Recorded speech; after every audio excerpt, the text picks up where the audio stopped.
আসছি সংসার থেকে, কারণ ওখানে বাচ্চা ঠিক মতো বড় হইতো না, আর অনেক অবহেলায় থাকতো, কারণ আমি ছোটবেলা থেকে অবহেলা থেকে মানুষ হয়েছি।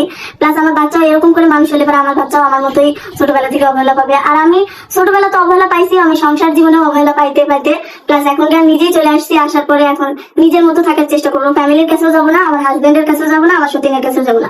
আর সবাই আমাদের পাশে থাকবেন, আমার বাচ্চা, যাতে আমাদের ভবিষ্যৎ আমরা সুন্দর করতে পারি।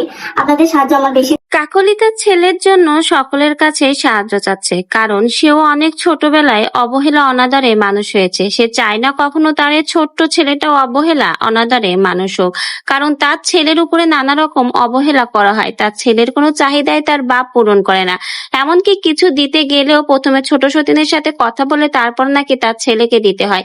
সে কখনোই কিছু চায় না, কিন্তু তার ছেলের চাহিদাও তারা পূরণ করে না। তাই তো শেষমেশ ছেলের একটা ভালো ভবিষ্যতের কথা চিন্তা করে বাড়ি ছেড়েছে বড় সতীন।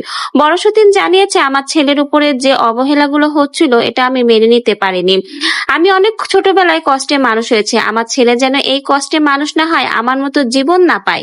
তাই তো আমি এই ডিসিশন নিয়েছি, আমি কখনোই আর ওই সংসারে ফিরে যাব না, এমনকি বাবা মায়ের কাছেও যাব না। এখন থেকে আমি আমার ছেলেকে নিজেই মানুষ করব। আপনারা সবাই আমাকে সাপোর্ট করবেন, আমার পাশে থাকবেন, কারণ আপনারা ছাড়া এখন আমার আর সাহায্য করার মতো কেউ নেই।